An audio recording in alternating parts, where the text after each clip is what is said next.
जय माँ काली मित्रों।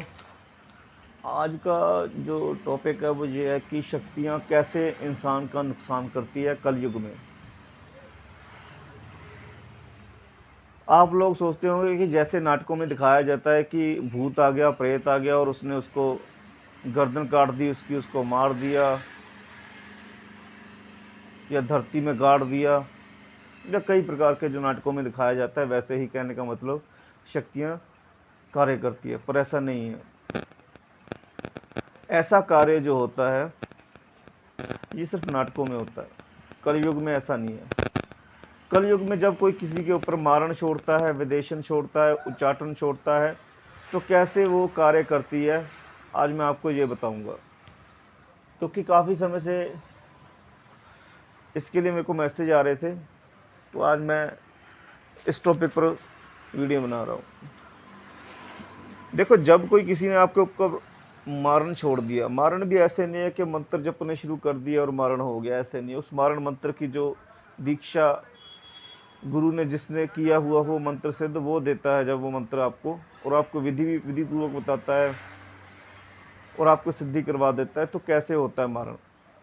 अगर वो व्यक्ति एक उच्च कोटि का सिद्ध तांत्रिक बन गया है, उस मंत्र का सिद्ध है, उसको उस मंत्र की सिद्धता उसको प्राप्त है, तो भाई अगर वो व्रत रख के मारण मंत्र किसी के ऊपर चलाता है, तो जिस व्यक्ति के ऊपर वो मारण मंत्र चला रहा है और उधर से वो व्रत रख के मारण मंत्र का यूज़ कर रहा है, तो भाई 41 दिन में उस लड़के का राम नाम सत्य हो जाएगा।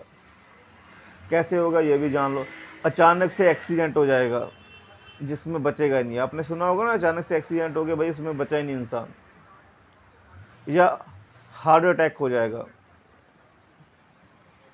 या फिर उस लड़के के अंदर शक्ति इस तरीके से प्रवेश करेगी कि उसको खा खा के उसका इतना बुरा हाल कर देगी कि वो इतना मेंटली अपसेट हो जाएगा कि वो उसी समय जो है कुएं में छलांग लगा देगा, या किसी ऊंची बिल्डिंग से छलांग लगा देगा, या फिर पंखे पर लटक कर सुसाइड कर लेगा। ये तो हो गया एकदम तीक्ष्ण मारण। अब जो मध्यम वर्ग का व्यक्ति है, जिसको अभी तक उस मंत्र की सिद्धता प्राप्त नहीं हुई है, पर उसने 41 दिन तक वो गुरु के निर्देश में जो है इसका प्रयोग करने लग पड़ा है, यानी उसने अभी तक उस मंत्र की पूर्ण सिद्धता प्राप्त नहीं की, मध्यम सिद्धता उसको प्राप्त है। तो क्या होगा जब वो प्रयोग करेगा, किसी के ऊपर प्रयोग करेगा। प्रयोग भी कई प्रकार के होते हैं। एक होता है ताप प्रयोग।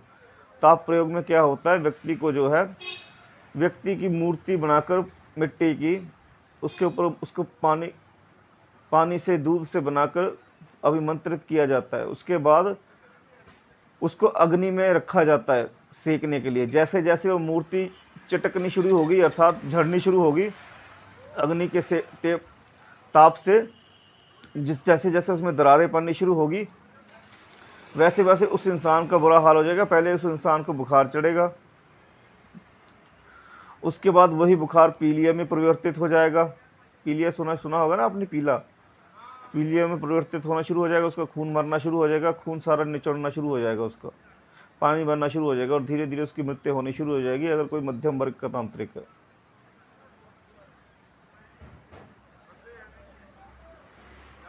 एक मंत्र ऐसा होता है जिसमें इंसान को थोड़ा सुई का दर्द दिया जाता है। उसमें क्या होता है सुन लीजिए। उसमें भी पुतली बनाई जाती है।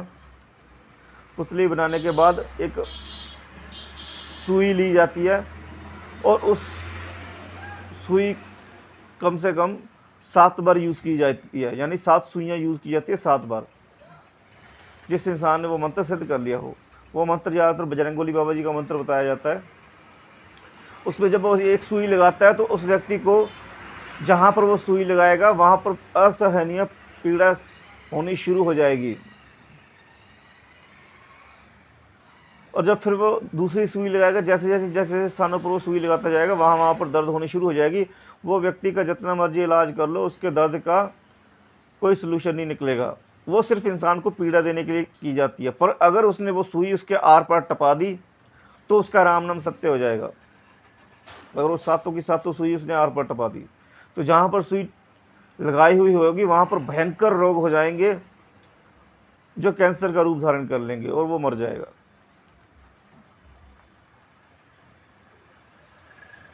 अगर उसने इंसान के गुप्त अंग पर वो सुई लगा दी तो उसका जो गुप्त अंग है उसमें धीरे धीरे रोग बढ़ना शुरू हो जाएगा, फिंसियाँ निकलनी शुरू हो जाएगी, कुछ होना शुरू हो जाएगा, वो रोग भी जानलेवा हो जाएगा उसके लिए। यानी ये रोग लगाने के लिए एक बहुत ही खतरनाक प्रयोग है। इसमें बचाव भी है, अगर वो व्यक्ति चाहे तो उसे उस रोग से उसी समय मुक्त कर सकता है, जैसे वो सुई निकालेगा वो रोग से मुक्त हो जाएगा। अब ये तो होगी आम इंसान की बात। अभी जब तांत्रिक तांत्रिक आपस में लड़ाई होती है तो कैसे शक्तियों का प्रयोग होता है, ये भी सुन लीजिए। जब कोई किसी व्यक्ति ने कोई बहुत तगड़ा मारण प्रयोग किसी तांत्रिक के ऊपर छोड़ दिया, तो अगर वो तांत्रिक के पास कोई शक्ति नहीं है, बस वो सिंपल सा भूत प्रेत ही बुलाता है और उसने उच्च कोटि का मारण प्रयोग छोड़ दिया है, वो बजरंगबली बाबा जी का है या माता काली जी का है या किसी देवी का है या किसी देवी देवते का है, तो उस व्यक्ति का बचना मुश्किल हो जाएगा। और जैसे ही वो प्रयोग जाएगा, जैसे ही वो शक्ति उसके शरीर में बजेगी, वो पहले तो कम से कम ज़्यादा नहीं तो 5 फुट दूर गिरेगा जैसे ही वो प्रयोग उसमें बजेगा, क्योंकि शक्ति आती है बड़ी दूर से, वेग से, गुस्से में, और जब उसके अंदर उसके शरीर में बजती है जाकर तो वो कम से कम 5 फुट दूर गिरता है और उससे उठा नहीं जाता। उसी समय उसके मुंह से खून निकल आएगा और सुबह को जब डॉक्टर के पास लेकर जाया जाएगा उसको, अगर वो व्यक्ति चाहता है कि उसी समय ख़त्म करना है तो उसी समय ख़त्म कर दे, अगर वो चाहता है कि थोड़ी देर बाद ख़त्म करना है तो अगर उसको डॉक्टर के पास लेकर जाते तो डॉक्टर बोलेगा कि इसकी या तो भाई इसको कैंसर है, ठीक है ना, जो इसकी लास्ट स्टेज है, या वो बोलेगा कि भाई इसके कहने का मतलब गले में कोई रोग हो गया है। समझ कुछ नहीं आएगा किसी को भी। अगर वो उसको मारना नहीं चाहता है तो आइए।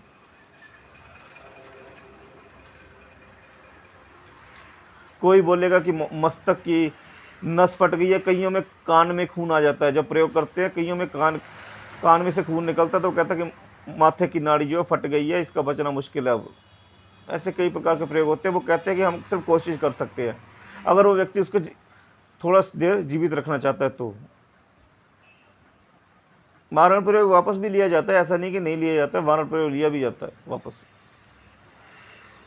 और अगर वो व्यक्ति चाहता है कि नहीं मैं इसकी अभी राम नाम सत्य करना चाहता हूँ, तो उसी समय उसकी गर्दन जो है टेढ़ी हो जाएगी, टूट जाएगी, गर्दन अलग नहीं होगी पर उसकी हड्डी टूट जाएगी गर्दन की और वहीं पर वो ढेर हो जाएगा, या उसको हार्ट अटैक हो जाएगा, वहीं पर उसी समय ढेर हो जाएगा, या उसी समय उसको अग्नि लग जाएगी, उसका सारा शरीर काला हो जाएगा। जो तांत्रिक जो होते हैं उनमें बहसबाजी नहीं होती कभी भी। तांत्रिक जो है अपने मंत्रों के जरिए बात करते हैं। जब उनकी लड़ाई होती है तो वो मंत्रों के जरिए फिर प्रयोग करके बताते हैं, फिर दिखाते हैं कि वो है क्या चीज़। और जब दो तांत्रिकों में टक्कर होती है, जो कमज़ोर होता है फिर उसका बचना मुश्किल हो जाता है सामने वाले से। ये सिर्फ नाटकों में ही होता है कि गर्दन काट हो गई या कुछ काट हो गया, ठीक है ना, या फिर वो व्यक्ति गायब कर दिया, ये सिर्फ नाटकों में होता है, हकीकत में नहीं होता। हकीकत में जब शक्ति कोई छोड़ते हैं तो वो बीमारी लगाती है, बीमारी लगाकर मारती है। हाँ, जब तांत्रिकों में आपस में लड़ाई होती है तब एकदम से अटैक हो जाता है, या एकदम से कहने का मतलब माथे की नस जो है वो फट जाती है, या एकदम से कहने का मतलब व्यक्ति जो है वो जल जाएगा। उसका एक्सीडेंट नहीं होगा, ये मैं बात आपको पक्की बताता हूँ, उस तांत्रिक का एक्सीडेंट नहीं होगा। वो जहाँ पर बैठा हुआ है ना, उसी समय वहाँ पर उसको हार्ट अटैक हो जाएगा, या माथे की नस फट जाएगी, या अग्नि लग जाएगी, उसको उसी समय जल जाएगा वो पूरी तरह से। इस प्रकार से तांत्रिकों का आपस में टक्कर होती है। वो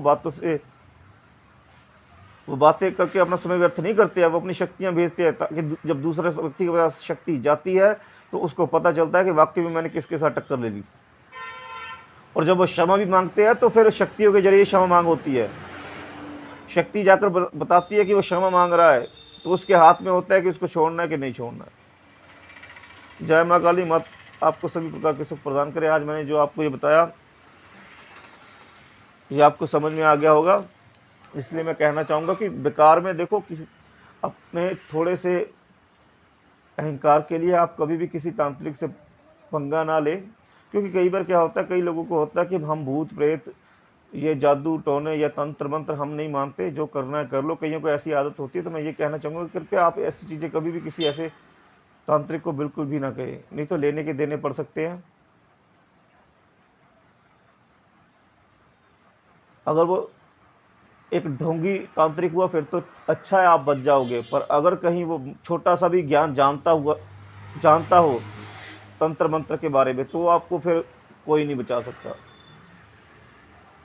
जिस चीज़ के बारे में आपको ज्ञान नहीं है, उस रास्ते की तरफ आप मत जाइए। अपनी ज़िंदगी जिए मज़े से, खाओ पियो, अपनी ज़िंदगी जियो। ज़रूर किसी से आपको पंगा लेना है, ना ले, बिल्कुल भी ना ले पंगा। अपनी ज़िंदगी जियो, मज़े से ऐश करो भाई आप। और कभी भी तांत्रिक के साथ किसी प्रकार का कोई मजाक ना करे, क्योंकि ये थोड़े समय के लिए इनको बंधन दिया होता है इनके गुरुओं ने कि आप थोड़े समय तक आप कुछ नहीं बोलोगे किसी को, पर जब अति हो जाएगी तब आप अपनी जो है अपनी सुरक्षा के लिए करोगे।